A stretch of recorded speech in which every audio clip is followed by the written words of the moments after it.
मशरिक़ वस्ता में जंगबंदी का दौर चल रहा है। हालांकि हालात कशीदा हैं और इस वक्त ईरान का सारा फोकस है कि वो किस तरह अबनाए हुर्मुज़ का कंट्रोल अपने पास रखे, जो कि उसके लिए नामुमकिन है, क्योंकि पूरे अबनाए हुर्मुज़ पर जो मेन इलाका है जोग्राफियाई एतबार से दरअसल ये बहुत अहम हो जाता है। सिर्फ ईरान के लिए ही नहीं बल्कि दुनिया के दूसरे ममालिक जिनका जो ऑयल एंड गैस और एनर्जी के कंटेनर्स यहां से, बहरिया के बेड़े यहां से गुजरते थे, उनके लिए दरअसल ये बहुत इंपॉर्टेंट है और फिर ईरान के लिए तो बहुत अहम है जोग्राफियाई एतबार से।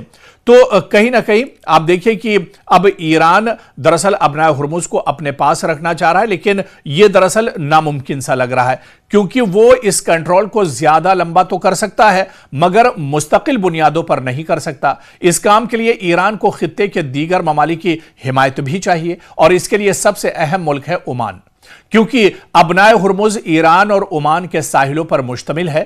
चोक पॉइंट भी यहीं पर मौजूद है, लेकिन ज्यादा हक ईरान का बनता है क्योंकि ओमान की तरफ का साहिल ज्यादा पथरीला और कम गहरा है, इसलिए सारे बड़े समुद्री जहाज ईरान की तरफ से गुजरते हैं। लेकिन ओमान एक अहम स्टेक होल्डर यहां पर माना जाता है।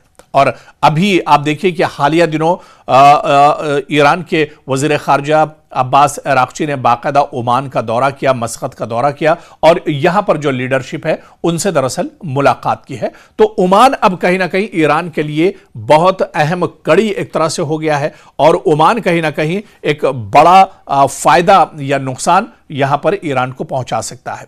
और यही वजह कि अब्बास अराक्ची पाकिस्तान पहुंचे तो यही तजवीज लेकर आए कि पाकिस्तान ने कहा कि यही बात अमेरिकन के साथ कर लेते हैं और मामला हल हो जाएगा, लेकिन ईरान ने कुछ मजीद जमानतें मांगी हैं जिसकी वजह से मुलाकात दरअसल अभी तक मुमकिन नहीं हो पा रही। और इसके बाद पाकिस्तान ने अब्बास अराक्ची को अपना तैयारा फराहम किया जिस पर वो मुख्तसर वफ्द के साथ ओमान गए और वहां भी यही प्रपोजल पेश किया जिस पर ओमान ने कहा कि इस मंसूबे को मजबूत करने के लिए जरूरी है कि सऊदी को भी इसमें शामिल किया जाए, जिस पर ईरान ने आमादगी जाहिर की है। और पाकिस्तान की तरफ से यह पेशकश है कि जब तक अमेरिका इंटरनेशनल वाटर्स में नाकाबंदी करके बैठा है तब तक अपने जहाज अबनाए हुर्मुज़ से पाकिस्तान की समुद्री हुदूद में भेजे जाएं, जिससे वो जहाज बुहायरे अरब से होते हुए आहिनी मंजिल की जानिब रवाना हो जाएगा, जिससे अमेरिका को भी कोई एतराज नहीं होगा। यानी अबनाए हुर्मुज़ क्योंकि ईरान के लिए बहुत इंपॉर्टेंट है, लेकिन यहां पर अबनाए हुर्मुज़ का जो मसला है वो ओमान हल कर सकता है, लेकिन ओमान ने अब गेंद दरअसल सऊदी अरब के पाले में डाल दी है।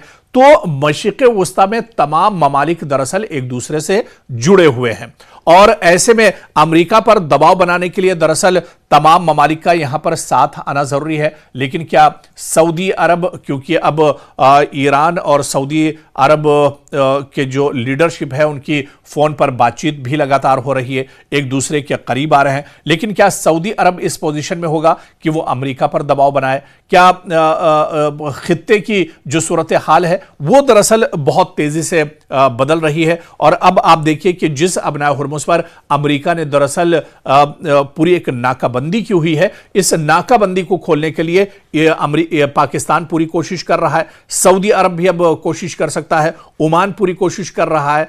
तो कहीं ना कहीं चीजें अब बहुत तेजी से बदल रही हैं। लेकिन क्या अमेरिका दरअसल इन तमाम ममालिक की बात मानेगा? क्योंकि यह शर्त सबसे पहली अब दरअसल हो गई है। दो चीजों पर बात एक तरह से आकर अटक गई है। अमेरिका यह कह रहा है कि ईरान ने जो यूरेनियम अफजुदा किया है, यूरेनियम प्रोड्यूस किया है, तैयार किया है, उसको ईरान अमेरिका के हवाले कर दे, जो एक तरह से नामुमकिन है। और इसी तरह से जो ईरान की शर्त है वो अब पहली शर्त यह है कि अमेरिका ने अबनाए हुर्मुज़ में जो नाकाबंदी की है उस नाकाबंदी को अमेरिका दरअसल खत्म कर दे। लेकिन इसके पीछे दरअसल अमेरिका कई बड़ी शर्तें एक तरह से रख रहा है जो एक तरह से नामुमकिन नजर आ रहा है। तो ऐसे में जब तक खित्ते के तमाम ममालिक एक साथ होकर एक आवाज होकर अमेरिका के खिलाफ कोई एक बड़ा ग्रुप, एक महाज नहीं तैयार करेंगे, तब तक दरअसल यहां पर अमेरिका भी हटने वाला नहीं है, क्योंकि अमेरिका अब दरअसल अबनाए हुर्मुज़ के फायदे और नुकसान एक तरह से समझ रहा है। तो ऐसे में अब गेंद कहीं ना कहीं ओमान के पाले में है। ओमान और सऊदी अरब या इस तरह से मशरिक़ वस्ता के दूसरे जो ममालिक हैं, ये दरअसल अबनाए हुर्मुज़ की जो कशीदगी है, जो पूरी लड़ाई है, जो पूरा तनाज़ा है, इसको कहीं ना कहीं ये ममालिक हल कर सकते हैं। क्या आने वाले दिनों में इसको लेकर ओमान, सऊदी अरब, पाकिस्तान इस पर कोई दबाव अमेरिका पर बना पाते हैं? यह देखना भी आने वाले दिनों में बहुत अहम होगा।